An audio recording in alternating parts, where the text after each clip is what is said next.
This, ladies and gentlemen, is football.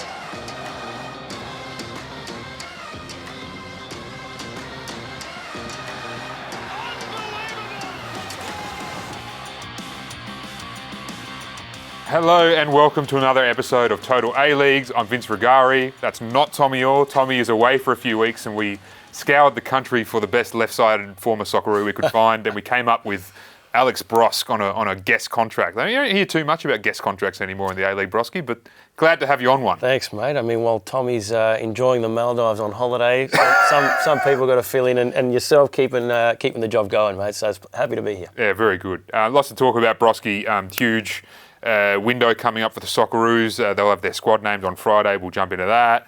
Your old club, Sydney FC, killing it in Asia as well, which is really exciting. We also have a great guest in Jason Pine on board to talk with us about a fair bit happening in New Zealand football as well, which is also a really promising area of the A-League sort of family, is what's happening in New Zealand.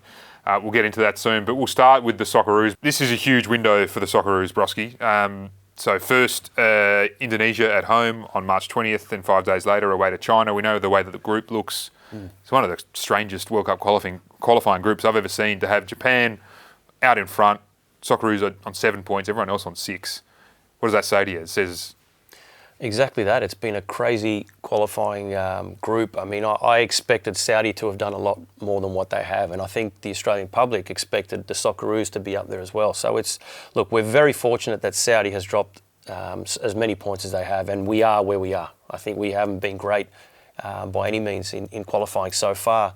And this is the window. We need 6 points. It's that simple. We get 6 points and we go a long way to qualifying automatically. You don't want to leave it to the next window where you've got Japan and Saudi. I think it gets very, very tricky from there. We take 6 points here, it's a completely different prospect. We go into the next, the next window with a lot more confidence, but it's looking at the injuries and how many players we've got out. Who does Popper bring in? That's intriguing in itself. And he's shown that already he's not scared to bring in some new players, new faces, test the current squad. He's had Matty Ryan out, brought Joe Gauci in. So he's up for changing. I guess how many changes he brings into this one is I'm very keen to see, but I'm excited because I think, the group is building. The players seem together now. There's a bit of a transition with Popper coming in, but this is it. We need points now, and this is the time to do it. That's it. I think there's a good chance for a decent A-League contingent here, just because the competition is well and truly up and running, and some of the comps that the Socceroos boys play in, some of them play calendar year seasons, so Japan, MLS, even some of the Scandinavian leagues, I think, either have big breaks or they start their season, so they don't have as much football in them as the A-League guys do. Whether that has a sort of real big influence on how Popper picks his squad, I don't know. It's hard to actually imagine what Popper's thinking, because he's thrown some monster curveballs in his first 4 months. I mean, the one that still sticks with me, well, look, put Jason Guerrier aside. Yeah. He looked like he should have been picked a long time ago, and he came in and that was great, but no one thought he would have been in the mix. The other one was, there's two. There's Luke Bratton, and then your mate Anthony Caceres, who came in and looked really good. Were you surprised that Cass got a call up? I was surprised, given that it felt as though he'd missed the bus from the fact that his age was probably playing against him. I feel as though he's in the best form of his career, and he's a player who, for the early parts of his career, was very underappreciated.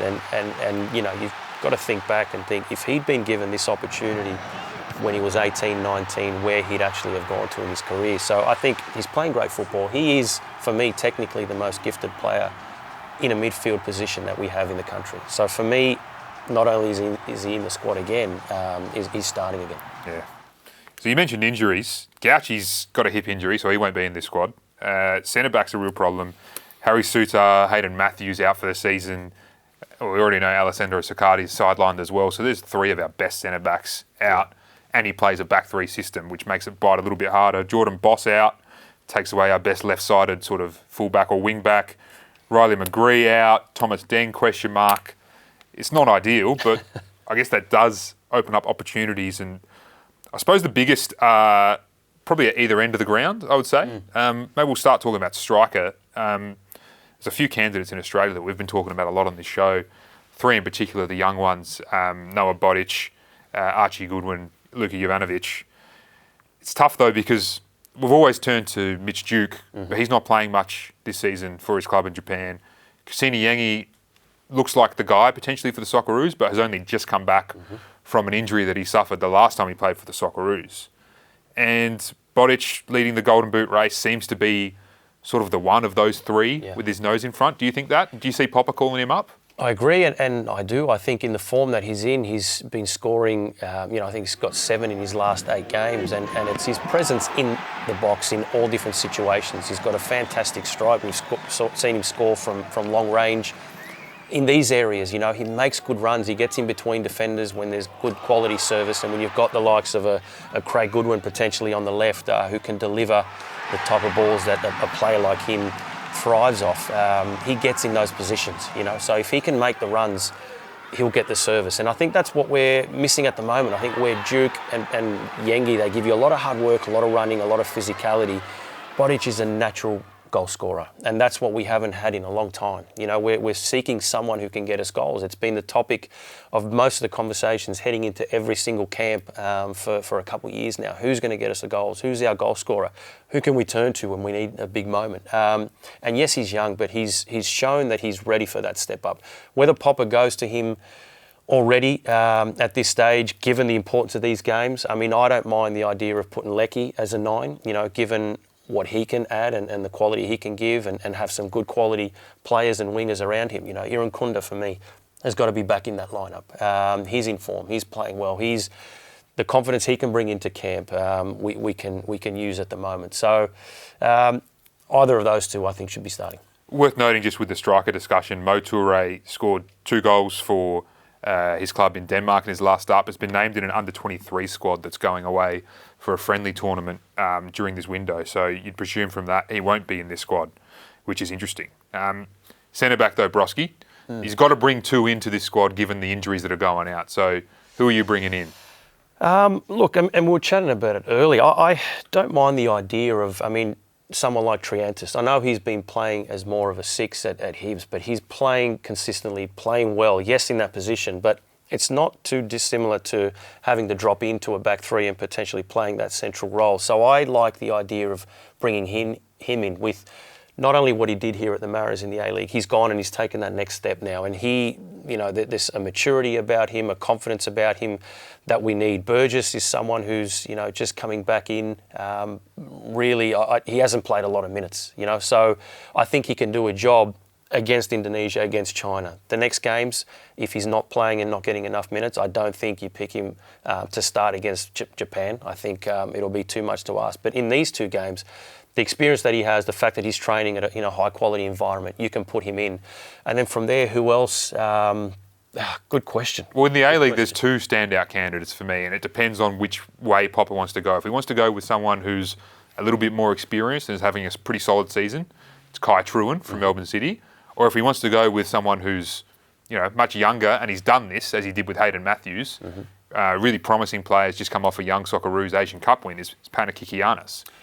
And Kikianis is one, you're right. With Matthews, he'd only played a handful of games before he threw him in. So I think Popper's shown he's not frightened to do that. I think he would very well have had a conversation with not only him, but Trevor Morgan to see how he, what he was like in camp, how, I guess the leadership qualities potentially that he showed. Is he able to step up in the Socceroos? And that conversation would have been interesting because I think he has shown over Adelaide, that little moment there, he notices he's up front, he's trying to create a chance, a quick foul. It's smart. It's a player that understands the game and knows certain situations. So I think the maturity, yes, he's a young player, but he's shown in big moments, in big games, he's done the right things and can easily step into that role with some quality, experienced players around him. The other 2 candidates probably in the mix in similar sort of categories to those 2 is the experienced one is Brendan Hamill. I think he's a bit of a Popper favourite from club level as well. And the other younger one is Dylan Leonard, who has come out of nowhere this season. Do you like any of those 2? Look, Hamill, from an experience point of view, he's definitely been around, played at many clubs, and he's got a lot of experience and a lot of quality in that defensive position. I think Leonard, good young kid, but potentially too young at the moment and too fresh to be thrown into a high-pressure, match like this one. Indonesia and China, these are 2 big games. Like I said, there's no excuses and no room for error. We need, so throwing a 17-year-old kid is not always a terrible thing, but in this moment, I feel like Leonard, it's probably too big an occasion for him. I know JA has spoken, so highly about his quality, and we've seen it week to week, but probably too big a moment for him. And Hamill's one who can come in and definitely do a job if Popper turns to him. But interesting to see, because we are very, very thin at the back. You've done it a few times yourself, Brosque, going from the A-League straight into an international camp. How big is the jump? What does a player have to do to prepare for what I would imagine is a fairly sizable increase in quality, speed, etc.?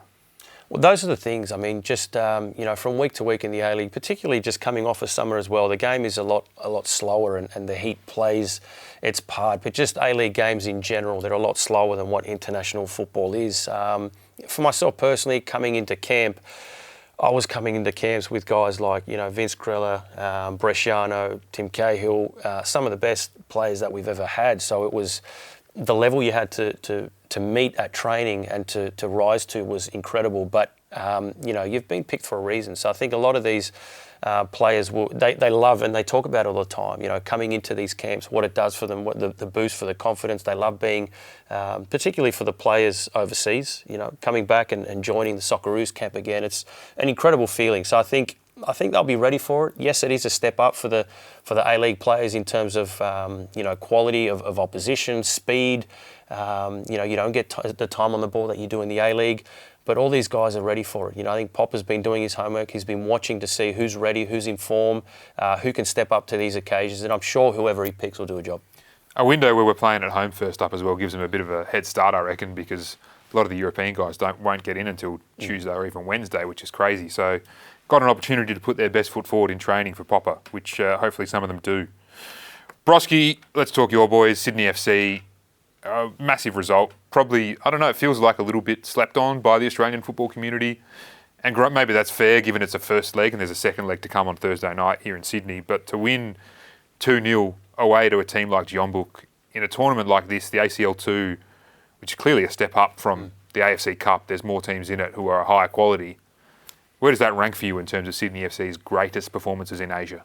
It's probably the biggest. I mean, Sydney over the years has had some good victories, in Asia, but none as this. I don't think Sydney's ever made a quarter-final, if I'm not mistaken. And it's the way that they've been doing it. I think you're right. Yes, it is the AFC, the Asian Champions League too, not the top competition, but they're playing teams like Hiroshima, who had a fantastic team. And any J-League side is always a class above. And any time we've played them, you ask any Australian player who plays against a Japanese side, it feels like you're playing 15 to 20 players. It just seems as though you're chasing shadows. And the way I saw Sydney play both at home and away against Hiroshima was the best I've ever seen an Australian side play. So in this game as well, very dominant. And I know Jeonbuk are very early into their season. But again, the moments that Sydney had, Klimala stepping up, scoring 2 big goals, and the commentary team mentioned it.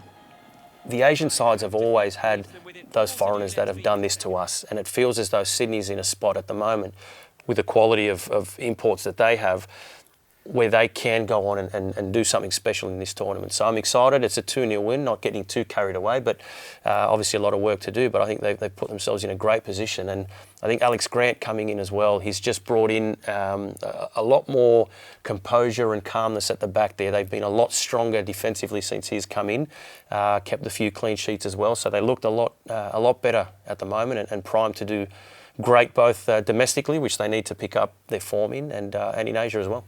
He had his own little fan club there, apparently, Alex Grant, who just some fans had travelled down from Pohang where he used to play, which was pretty cool. Just worth underscoring, I think, what's at stake here for Sydney FC in terms of, there's still a semi-final to get through as well and the second leg here. But if they make the final alone, they get $1 million. 2.5 if they win it. And because of the rotation policy in Asia, where one season it's hosted in the West, one season it's hosted in the East, if they were to make it, they would host it. Could you imagine how big... It's not an ACL final, of course, but could you imagine how big a one-off event would be at Allianz Stadium, Sydney FC contending for Asian silverware? It'd be huge. I mean, we saw, what winning the Champions League and hosting a final did for the Wanderers. it's an incredible occasion. I think any time an Australian team is able to mix it with the best of Asia and be in those situations, a one-off final where it's not home and away, I think we'll get an incredible crowd and so much interest from the Australian football public, I'd say the Australian public in general. So hopefully, being a home game, we're not getting ahead of ourselves. Obviously, there's a lot of work to do. There's still a semi-final. They've got to take care of business against John Book, but it is a nice prospect to keep an eye on. Patrick Klimala, is he impressing you up front for Sydney FC this season? Only on loan, and there's probably a strong case for him to be made permanent. There is. Look, I think he had copped a bit of criticism, and really by somewhat naively so. I think I've loved watching him play. I think in a team like Sydney, when you look at the wingers that they have and the attacking quality that they have, the position he plays in that number 9 role where Sydney controls so much possession. They move the ball around, they get it in wide areas to Lolly, it goes back out, goes the other side, whether it's Segicic or Costa. It's hard for him to pick his moments. It's hard to him to know when Lolly's going to cut in and shoot versus when he's going to come in and play through balls. So he's constantly running. He's constantly looking for that pass for not a lot of service. So I think he does that work tremendously well. And when he does get on the end of things, he is not one of those strikers who complains and throws his hands up and says, well, I'm not getting the ball. He's always there. He's always in the right positions. And when they find him, more often than not, there's a lot of quality about him. So I like his pace, his strength, the mongrel that he's got in him. I like that he gets in opposition faces as well. And I really like what he's brought to Sydney this year. He's a goal scorer. The 2 goals that he scored against John Book in more open play, I thought were fantastic. The long ball over the top, his touch was great. He's got a real striker's awareness. So I think they should lock him down, make that permanent. Obviously, they need, I think, to buy him to make that permanent, but I'd love to see him stay. Let's chat to our guest for the week. Jason Pine is on the line to talk all things New Zealand football. Piney, absolute pleasure to see you, mate. Yeah, great to see you guys as well. Lots happening on our side of the ditch, Vince, as you know. So, yeah, good to be here to fill in a few gaps for you, although I'm sure that, certainly one of the teams over here anyway is capturing plenty of attention over there. Absolutely. Well, we'll start pretty broad, Piney. Can you describe what is going on in New Zealand football at the moment? It looks like a really special moment, and how much of that has to do with Auckland FC, who have joined the competition and on and off the field are absolutely killing it. Yeah, huge. Look, I think there was a little bit of doubt when Auckland FC were awarded the A-League licence that they would be able to rise above the disaster that was the New Zealand Knights, who of course played in the A-League in the first 2 seasons and then very quickly went away. But it's been so obvious that there's a big population of football fans in Auckland who have been waiting for an opportunity like this and have been very, very closely engaged by the club, have come along in big numbers, have become a terrific active support. And then on the field, obviously, they're watching some absolutely superb football by a team that's been put together very, very well by Terry McFlynn and Steve Corica. The imports are terrific. The New Zealand players that fill out the squad are punching above the weight that a lot of people thought they had. And look, it's the hottest ticket in town in Auckland at the moment. The Auckland FC fans are just, the best in the league, I think, at the moment. There's probably a few arguments there, but it's all coming up roses at Auckland FC. What a start to their life in the A-League. And Piney, you mentioned there, a lot of the on-field stuff, what they've gotten right, but in terms of, you also spoke about, Auckland, their New Zealand Knights, and this having previously been tried before. What this time round, there were, we were all holding our breath to see how it would pan out, and it's been incredible from the get-go. And you look at Bill Foley coming in and doing the incredible job he's done. Why have they got it right this time round? What have they done so well? I think what they've done, Brosque, is engage with the Auckland football community. Often a team will come in, and I think the Wellington Phoenix are a good example. They have also engaged with the Wellington football community, but the way that Auckland straight away went out to all of the clubs, amateur and kind of semi-professional, I guess, in Auckland, and quickly got them on board was really, I think quite pivotal. And look, it helps when you're winning. Of course it helps when you're winning. People are going to turn up to watch a winning team. But the atmosphere that's been created by the active support, the port, is terrific. Yeah, Bill Foley's got deep pockets, but we are talking about a salary cap league. The one thing I think they've really got right is their recruitment. You look at your imports, Sakai, I think we knew he came highly credentialed. But Verstrata, Gallegos, Guillermo Mai, Nato Moreno, guys we probably hadn't really heard of, as is the case with a lot of A-League imports. They've come in and really all 5 are proving their worth. So, yeah, results on the field, engagement off the field, and a terrific match day experience. I think all those things combine to, to have given them the launching pad that they have. Brosque, let me ask you this. Obviously, Steve Corica deserves an immense amount of credit for what he's built there. You played with him and under him for one season. Are you surprised, I guess, at how good they've gone? We know towards the end of his time at Sydney FC, he was getting a little bit stale there, but he's gone and reinvented himself, hasn't he? He has, and I think that's what we were all waiting to see. And having played with him, having been coached under him, I was just as eager to see, how he would reinvent himself. You think you're right there. It did get very stale, which can happen. It's no reflection on him as a coach. I think if you look around the world, Guardiola is struggling with his side at the moment. Jurgen Klopp, it was a very similar side to what they had last year, Liverpool, but needed just a new voice and something different. So managers can get stuck in a bit of a rut just as players can. And he left and seeking new opportunities, and this came up. So again, just wanting to see how he would take on this opportunity that was presented to him, a new club, new players, new everything, something he needed to help start from the beginning. And he's been fantastic. Piney mentioned there, the recruitment has been spot on. The players they've brought in and how they've gelled together so quickly, and really they've run away with the league. Somewhat surprising to many. I guess when you look at the start of the season, they were scraping through, but finding ways to win while they found their feet. And you've got to credit what he's done. It's amazing. And I guess to yourself, as someone who has been with him as a player, as underneath him as a manager, I know the value and the qualities that he has. But, from a broader football public, do you think he's underrated as a coach potentially? I do, massively. We spoke about this, I think Tommy and I, a few weeks ago.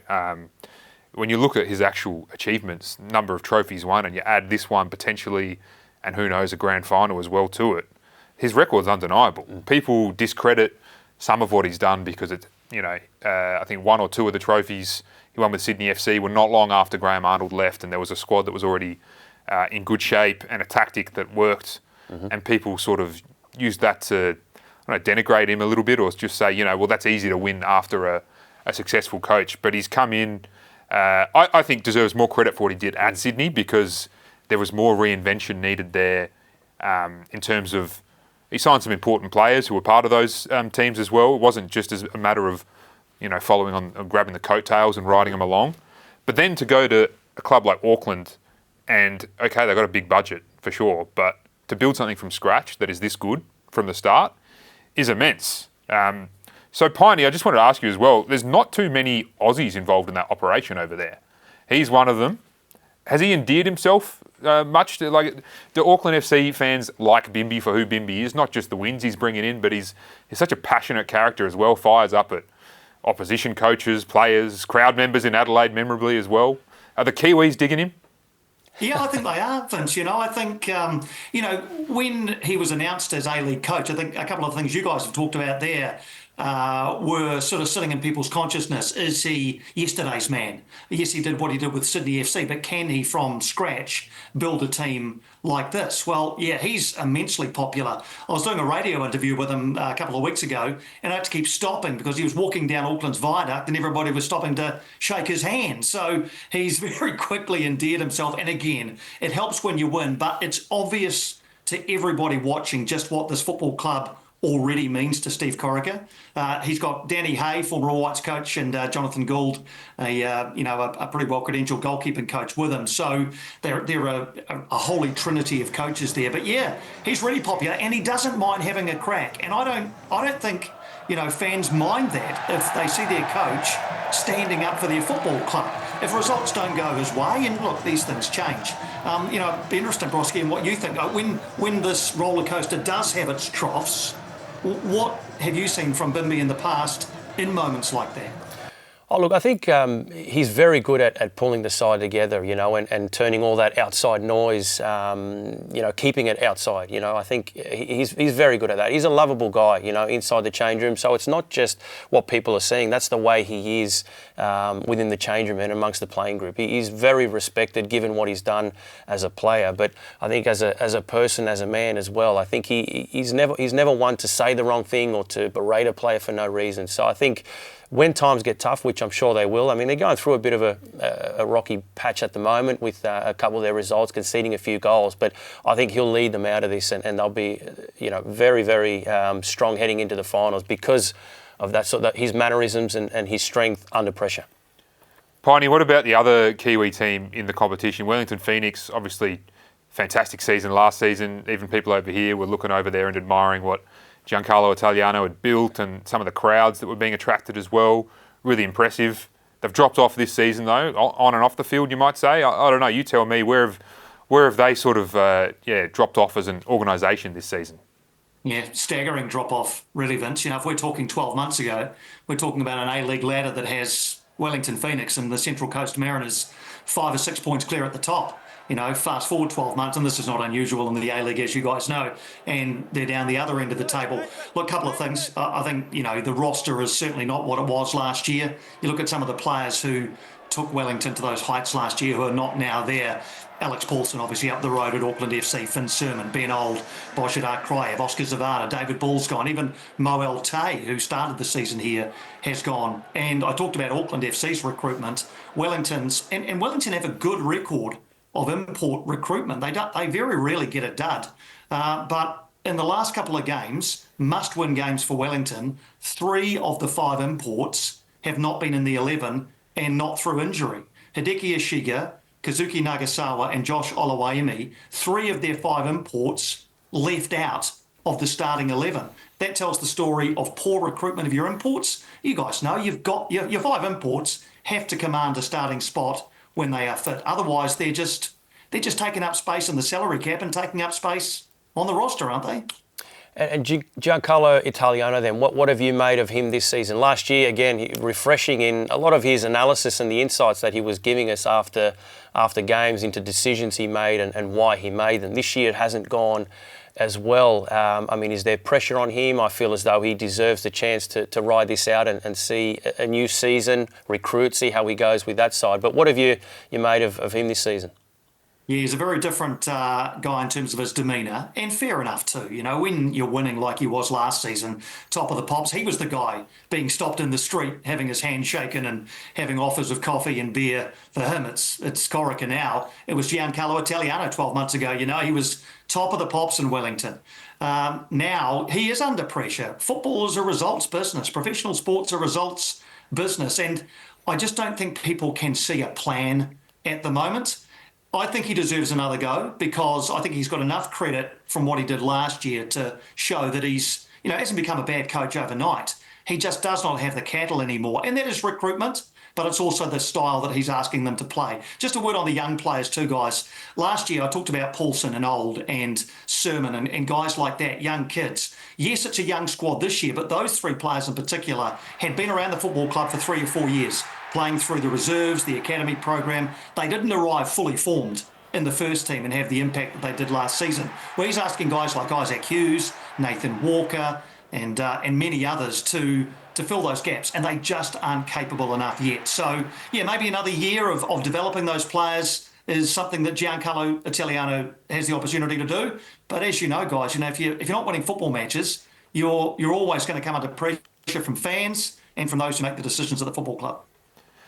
Piney, just finally, mate, it feels like only yesterday that people on this side of the ditch were questioning why we have Kiwi teams in the competition, and Phoenix were being accused of squatting on a licence. Well, fast forward now, we got 2 teams one in really good nick, one in okay nick, and there's even murmurs now that you hear about the possibility of a 3rd team from New Zealand, from Christchurch, is the rumour going around. How real is that prospect that we could have another one? Well, if the A-League want to expand, they're duty bound to look at the biggest population bases where there isn't currently a team. Christchurch has got the same kind of population as Wellington, so that gives you an idea of what could happen there. Look, I think it was the right thing for for the A-League to hold off bringing Auckland in, because there were Australian sides, and we've seen Macarthur come in, and we've seen Western United come in. We're waiting for Canberra. Hopefully that happens. It is the A-League after all, and the A does stand for Australia. But having said that, I think, Auckland FC have shown that they do add value. Wellington Phoenix last year showed that and have been a pretty good tenant in the A-League for almost 2 decades now. Look, I don't know about Christchurch. I hope so, obviously, but there might be other candidates over your side of the ditch as well. But yeah, it's funny how things change, isn't it? Yeah, look, and Wellington were close to getting thrown out. They really were. You guys know they were close to getting thrown out. And look, I certainly wouldn't be talking to you today if that was the case. I wouldn't have been invited aboard a prestigious, production like this had there been no football team over here. So who knows what might happen? We're enjoying it at the moment over here. Your Socceroos are about to go deep into World Cup qualifying. Our All Whites have got their final stages towards what will be automatic qualification to the next expanded World Cup. Yeah, it's a pretty good time for the round ball code on this side of the ditch. Glad they didn't get chucked out, Piney, so we could have you on the show, mate.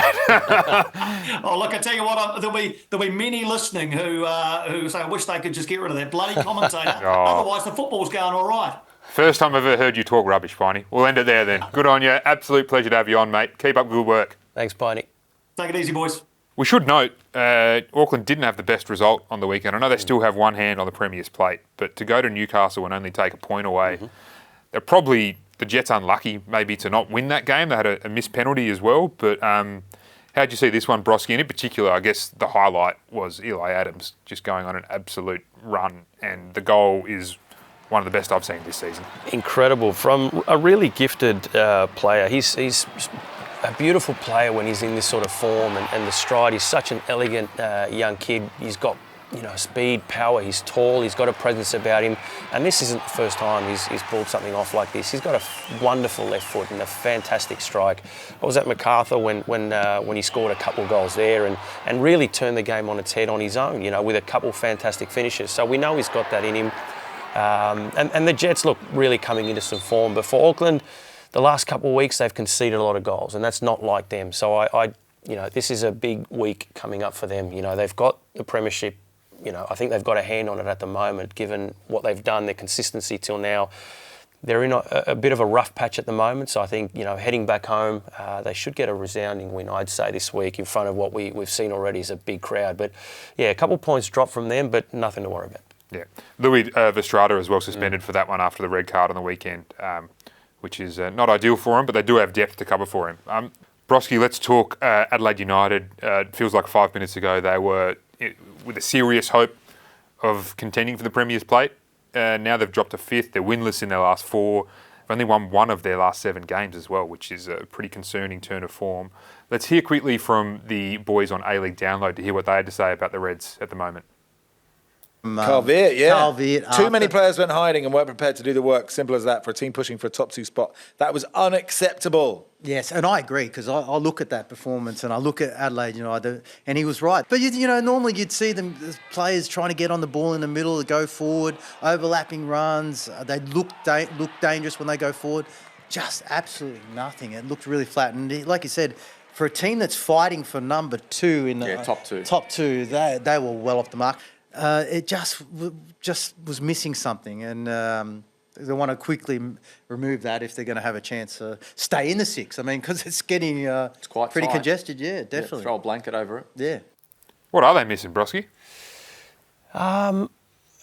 Look, Carl Veart has spoken about making some changes, right? I don't know if it's a hint of complacency coming home. Adelaide is a tough place to go and play, and I wonder, and they had been strong there. You look at the performance against the Jets a few weeks back now, and that's one that really got away from them. And you would have expected a bounce back here. So I think Veart has every reason and right to be upset. In terms of players going hiding, they've gone up 1-0.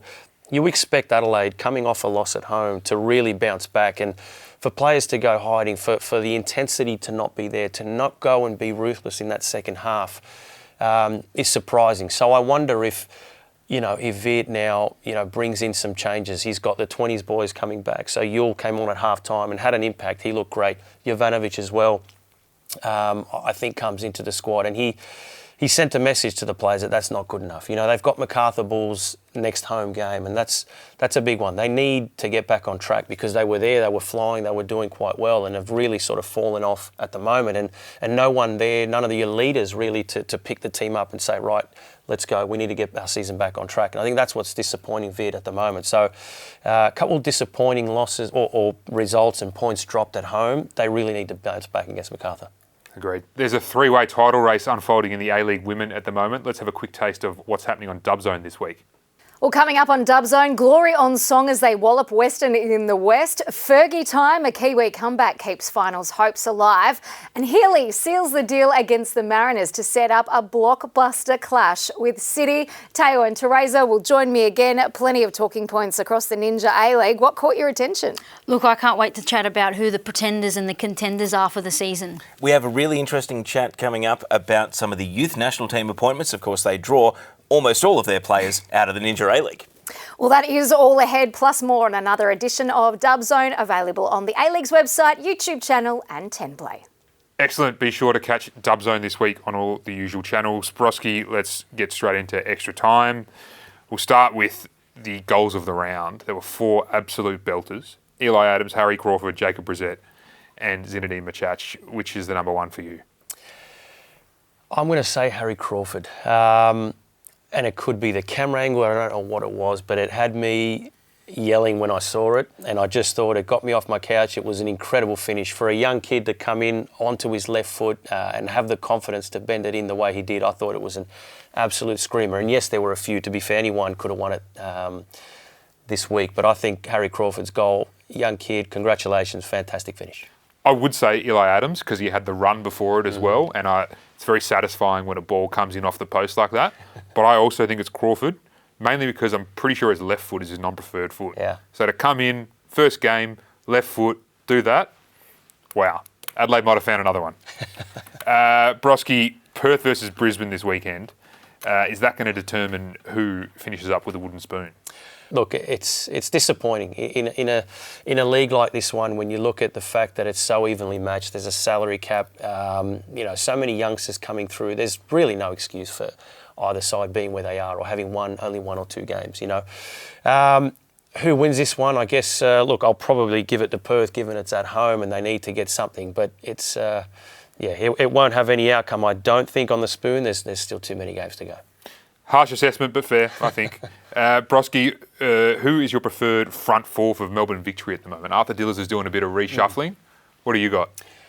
I like the one that he put out on the weekend. I think Fornaroli, gets the nod for me up top. I think Virgos and him have sort of chopped and changed a little bit, but I think Fornaroli is someone capable of something special, and I like what he brings. And behind him, Piscopo, Arzani, Velupile, and I don't even restrict them to being in positions. The 3 of them, you give them a license and freedom to roam. I think that's the front 4 I'm going with. Okay. Be sure to catch The Tactician this week. That's exactly what they cracked into, so get a load of that. Brosque, we don't need to rank them in order, but let's quickly say who is our top 6 at the moment that we think will be there at the end of the season. Auckland, obviously. After that, though, anyone can drop out. I'm worried for Sydney, to be honest. I think with the whole Asian side of things that they need to worry about, I think they're good enough to scrape through particularly the form that they're in. So I do see Sydney, even though they've got the hardest run. There's only, I think, out of their 7 games, 5 are teams inside the top 6. Whereas you look at the other teams in the 6 and they've got easier runs home. But when I look at it, I think it's either City or Adelaide dropping out for me. Oof. Yeah, I think it'll be Adelaide, actually, unfortunately. I thought they were red hot for a title challenge, but... recently, they've dropped off. Yeah. Good debut, Brosque. Thanks. Mate. Thanks. Brilliant. We'll see you next week on Total A-Leagues.